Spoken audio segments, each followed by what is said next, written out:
رحیم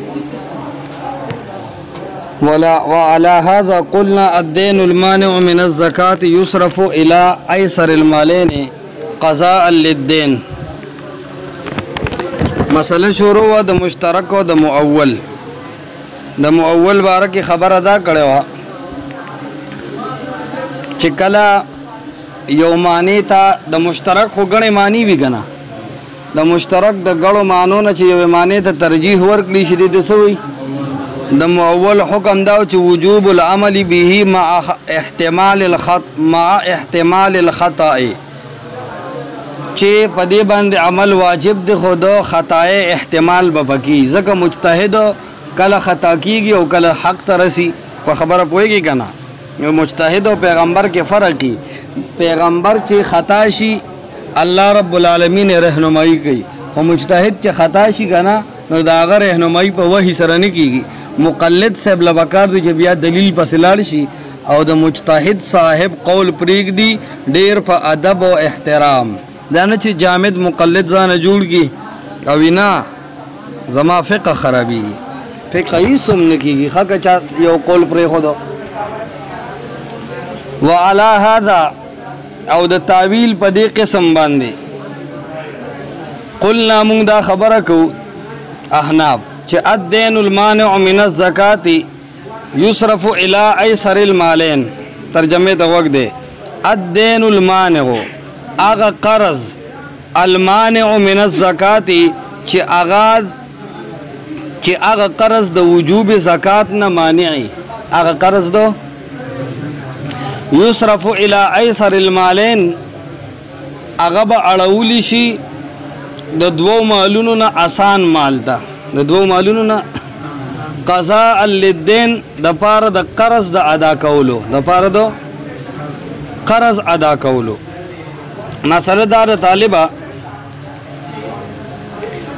چې دا خبره خو تا ته من المعلوم ده چې د مؤول په بحث کې دا اهم اصول مونږ ته معلوم شو چې د یو لفظ معنا متعدد دي معنا سری او پاره کې د متعدد معانی او احتمال له نو غالب رائے سره چې یو غالب رائے سره د سړي غالب رائے چې دا به یو معنی طرف ته اړولی شي د ډیرو معنو نه به په غالب رائے سره دا مشترک د ډیرو معنو نه سو معنو ته اړولی شي یوې معنی ته به دا اړولی شي. اوس وګوره مسله دا ده چې یو سړی دی او هغه باندې قرض دی یو سړی دی او په هغه څه دی نو په قرضداري باندې زکات نشته په قرضداري زکاتو نشته. اوس یو سړی دی ته ګوره هغه سره 20,000 روپۍ دي څومره مقروض دی 20,000 روپۍ دي او د 20,000 روپو دی مقروض هم دی څو څیزونه ورسره شو دوه یو خو د سره قرض شریف دی د په ذمه باندې او بل د سره مال څومره دی 20,000 روپو سره یو طرف ته مال د نصاب برابر دویم وسره تجارت مال دی 20,000 روپو سره وسره هر سوره چې دی دریم وسره سریدون کې غوان دي نو څو څیزونه شو قرض خو په ده دی دې نه علاوه سره سدي 20,000 روپۍ هم سره جیب کې شته بل سره سدي مال تجارت هم شته دریم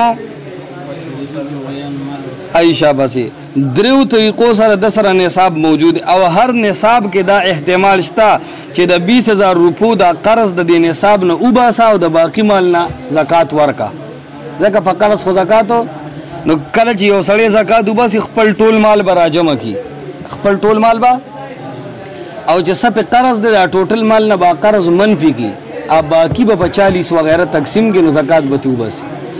اوس په دې غوانو کې دا احتمال شته که نه چې 40,000 روپۍ د دې نه وباسي او باقي نه زکات ورکړي.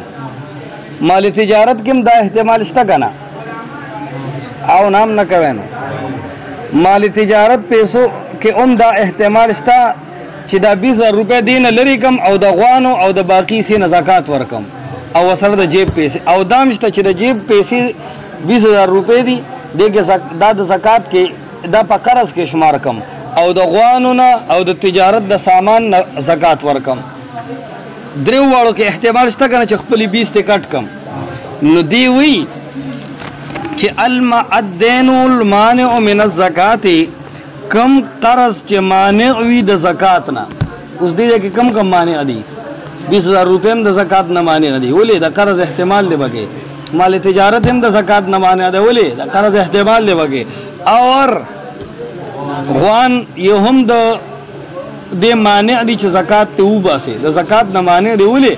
په قرض کې راتلی شي. نو دی وی چې دی کې بته داسې کې چې سيزونه ډیر دي.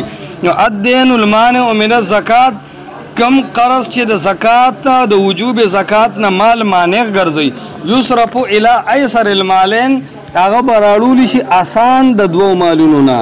د دوو مالونو چې کم مال نه زکات استل آسان دي هغه ته براړل سره بار قضاء للدین چې قرض ته نه ادا کی. قرض ته څه کې طالبہ ادا کی. لکه څنګه تو ګوره یو طرف ته تا سره 20,000 روپے موجود دي. ٹھیک شو جی. اوس بل طرف ته چې کم دی تا سره غوان دي او بل طرف ته تا سره مال تجارت دی. نو اوس به مونږ قیاس وکړو. څه به وکړو؟ قیاس به وکړو. دا قرض چې کم دی که نه دا به د نغد روپو ته متوجه کړو. 100,000 روپے په ما سري او دا 100,000 روپے ما سره جیب کې هم شته که نه.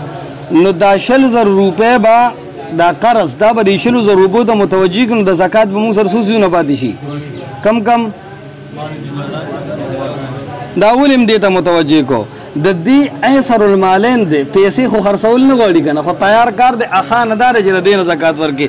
مال تجارت به خرابې یا به کمزوري کېږي یا به ګرځې هفته نیمه د څاروي به ګرځې میله کې په خبره پوهېږي که نه هغې نه پس به زکات دې وځي او د جیب پیسې خو تیار دي. بس فیصل اقبال له ورکړه غریب سړی د زکات بادا شي.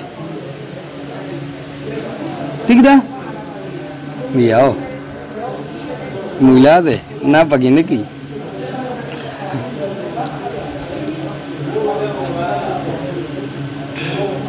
لہذا چې دا 100,000 روپے د زکات کې ورکو نو څو نصاب سره پاتې شو؟ هغه دوو کې چې کم دی زکات وباسه. د غوانو نه هم زکات ورکه او د مال تجارت نه هم زکات ورکه. پاتې شو پیسې. نو د پیسو نه خو ته هغه خو په قرضو کې مستغرق وي او دا قاعده ده چې کم مال مستغرق بالدینی نو مال مستغرق بالدین باندې زکات واجب کیږي نه. اوس وګوره که چېرته تا سره 40,000 روپۍ دي څو دي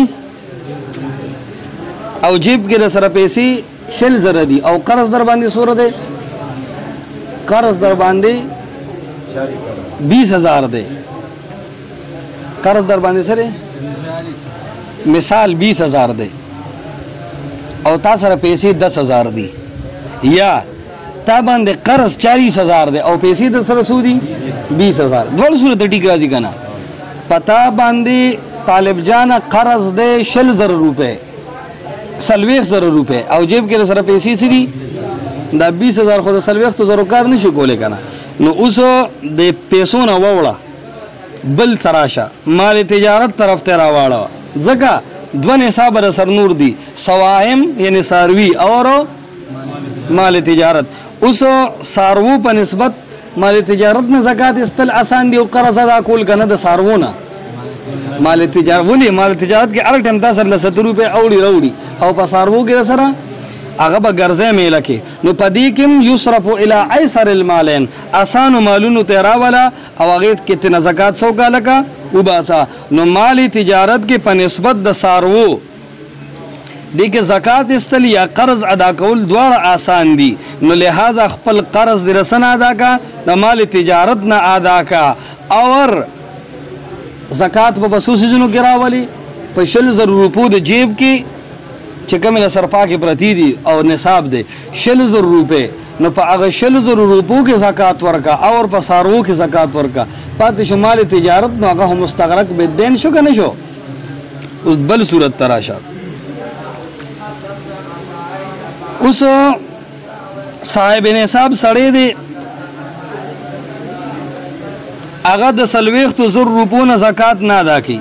40,000 روپو نه زکات 20,000 روپے خو د هغه سره نقد شوې که نه که نقد نه شوې نو خبره خو خلاصه شوه.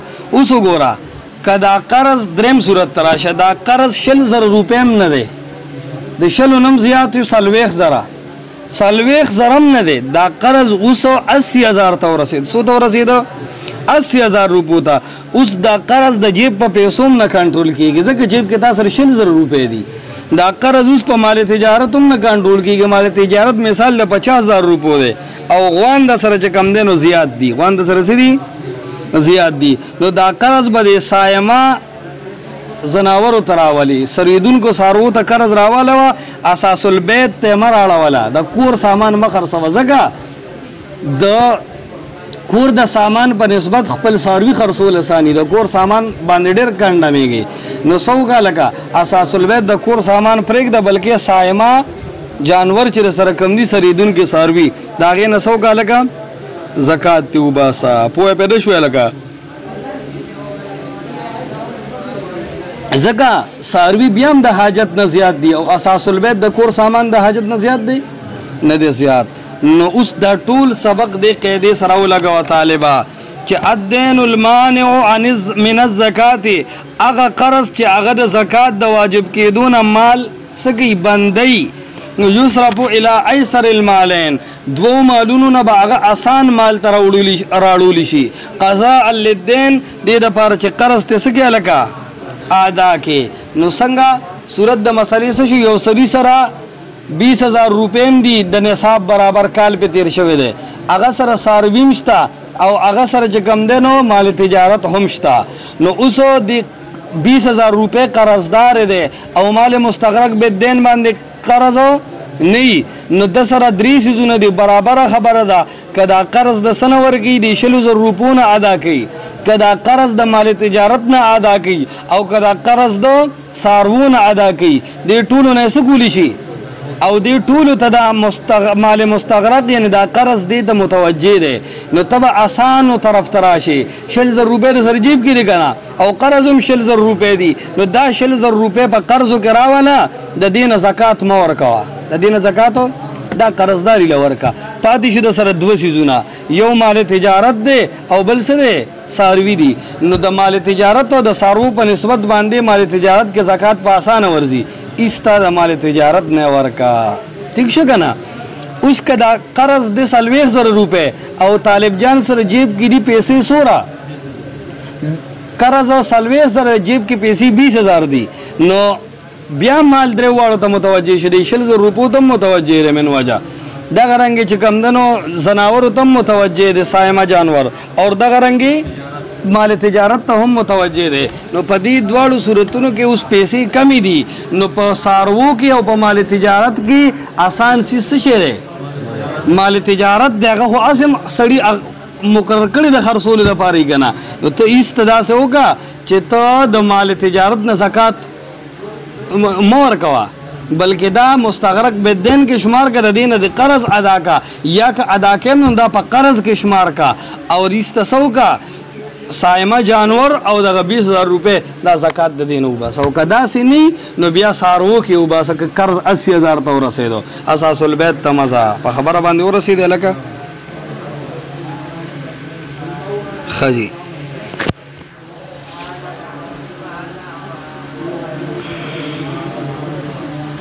بله خبره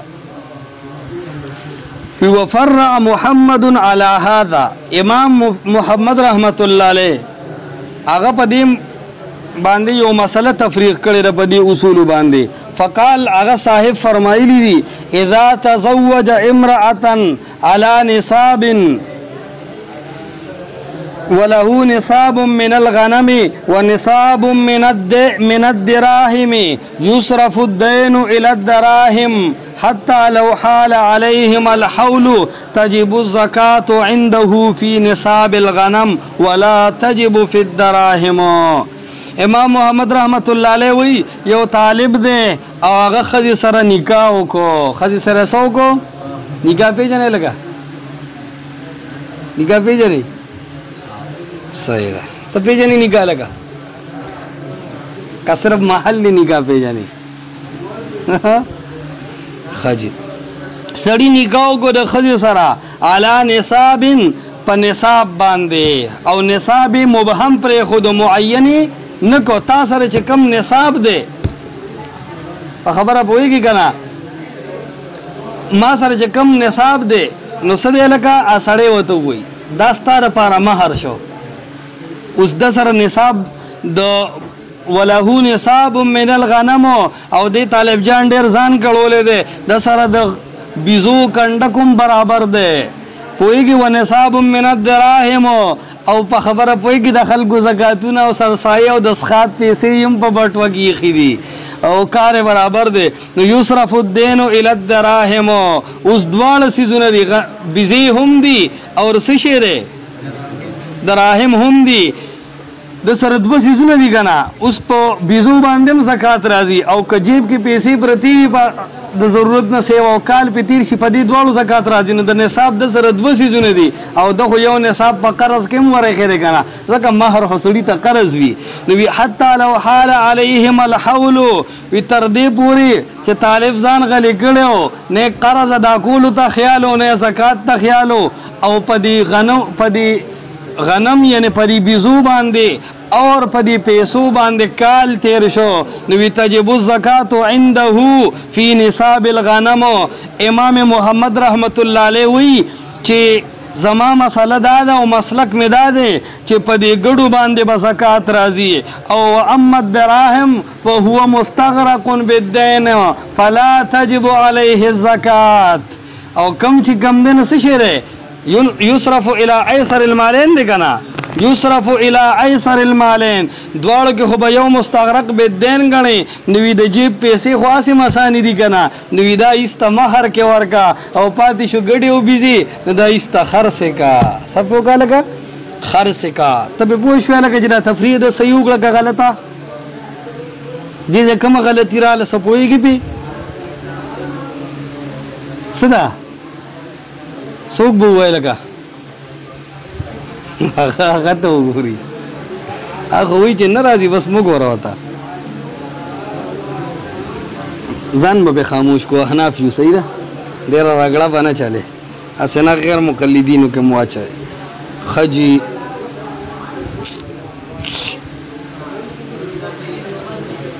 اوس وګوره دا ولې د نقدو پیسو نه زکات شریف متوجه کو طالب به بټوې ته لاس کړي او نقد پیسې به 40 تقسیم کړي که نه 40 روپۍ به ترې لاړه شي.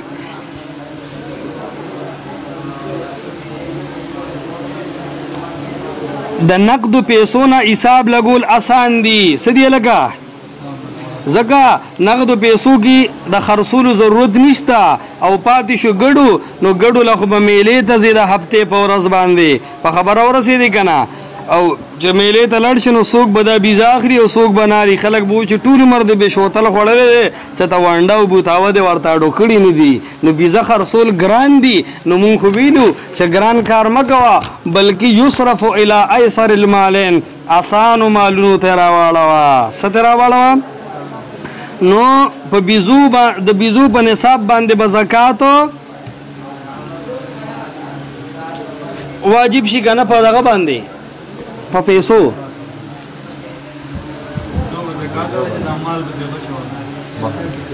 په بیزو باندې به زکات راشي په خبره پوهېږي که نه او کم چې مال دی نو هغه مال به څه شي هغه به قرضو کې شمار شي مستغرق بالدین دی نو د زکات نه به څه شي لکه بچ شي په خبره پوهېږي که نه.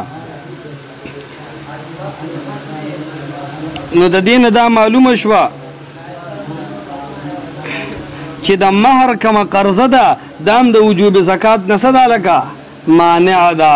بعضې سړي ښځې له کالي کړي چې ته ورته وایې د کالي نه زکات ورکوي په ما باندې څه دی لکه په ما باندې وي قرضه ده ما له خپل مهر نه دی ادا کړی کم دا کالي چې دي وي دا خو د ښځې په پیسو شوي دي وایي که نه ایسته وي په ما باندې قرباني نه کېږي مولان پکې دا تعبیر کوي که مهر معجلي او که مهر معجلي په دواړو صورتونو کې دا به د قرضې مال شمارلی شي نو د قرض په مال باندې زکات نشته نو د بټوې پیسې به دې څه کي قرض کې ورکي ځکه دې کې خو ډېرې کیسې نه لګي که نه دې نه په اسانه قرض ادا کېږي منډې تړلې نشته او قرض خو خامخا ټینشن نه مني که نه چې ته به ګرځې او بیزې به خرڅې او بیا به قرض ادا کړې وي قرض دې د پیسو نه ادا که او زکات که میاشت نیمه لیټ هم شي نو څه ټینشن نه جوړوي نو ایسته بیزو نه به هغه څیز ادا کړي. بیا وی ولو ترجح بعض وجوه المشترک ببیان من قبل المتکلم کان مفسرا. اوس د مؤول او د مفسر په منځ کې درته فرق بیاني. ته به وایې چې دی کې به څه فرق وي.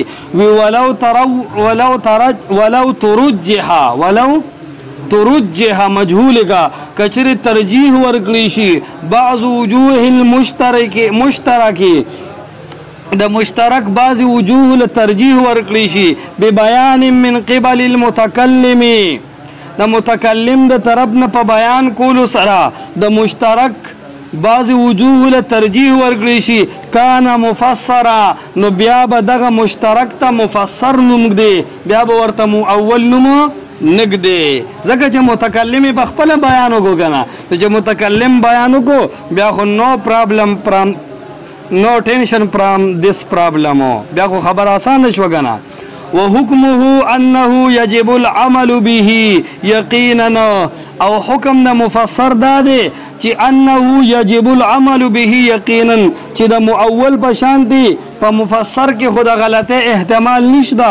نو الته کې سویلو الته ویلو وجوب العمل به مع احتمال الخطا او دلته کې وی چې په مفسر باندې عمل کول قطعا و یقینا دی ځکه چې د دې بیان خو متکلم په خپل وکړو. نو کوم رائے چې مجتهد قائم کی هغه کې د خطا احتمال شته او کوم چې متکلم بیان کی نو هغه کې د خطا احتمال نشته. نو متکلم ډیر مضبوط شو کو مجتهد هلکه خراب شو ډیر سخو. متکلم خو رفیع الله کې دي شي دغه کو مجتهد نه لوي سړی شو سغاق دی نه وته مقام د لدر کو ما چې د طالب سره دراهم او غنم منتصل کول نو ما ته کته پته و چې دغه زور شته خبره باندې ورسېدی. مجتهدین خو وفات شوي او تاسو خو ژوندي نو تاسو خبره کې خودي زور زیات دی. آگے چلو ولی لکه دا یقینی دا مجتهد چې خبره وکړه نو المجتهد یخطئ و یصیب. مجتهد خو کله کله خطا شي او کله کله حق ته ورسي او پاتې شو متکلم نو هغه خو په خپل بیان باندې پوهیږي کنه نو هغه د خپل بیان یو صحیح محمل بیان کی نو که هغه لفظ مشترک هم دی خو چې دی بیان وکړو د یو معنی تعین وکړو نو اوس قطعا و یقینا هغه معنی مراد د بل معنی مرادو نه دا او مجتهد چې بخپل اجتهاد سره یو معنی متعین کی هغه کې بیا 3-5 مثاله وی د مفسر مثال دا دی اذا قال لفلان علی 10 دراهم من نقد بخارا یو قصوی چې د پلان کې په ما باندې د بخارا د خار په اعتبار سره 10 دراهم قرض را لیدلی دي فقوله نو د وینا د دې اقرار کوونکی دا وینا من نقد بخارا چې دا من نقد بخارا او تفسیر له دا د لپاره سوالکا د 10 دراهم د لپاره دا تفسیر فلولا ذلك کچرته کې داسې نه و نو لکان منصرفا الى غالب نقد البلد بطریق التعویل. نو مخکې خو مسله تېره شوې کنه چې بیا به د هغه کلي غالب پیسو له اعتباري کم چې په هغه کلي کې زیات تر خرڅ استعمالیږي خو چې دوی من نقد بخارا نو خبره د چنګلې په تبرو والا او بالکل څه شوه اوکې شوه. د درهم لفظ ته وګوره دا مشترک دی او که نه دی. درهم خو د پاکستان ځان له حساب کا مثال د چین ځان له حساب کا او د دوبه ځان له حساب کا سعودي عرب ځان له حساب کا نو درهم خو ډېرو لفظونو ته مشترک دی خو چې من نقد بخارا شو نو خبره څه شوه فاینل شوه. فیترجح المفسر نو مفسر له بس ورکولی شي لکه ترجیح ورکولی شي په چا باندې په مؤول باندې د مؤول په مقابله کې به مفسر اغشتی شي. فلا یجب نقد البلد نو د یو خار پیسې به په مقر او په اقرار کوونکي نه لازمیږي بلکې د بخارا پیسې به په لازمیږي. د څه پیسې لکه د بخارا پیسې به په لازمیږي. رحیم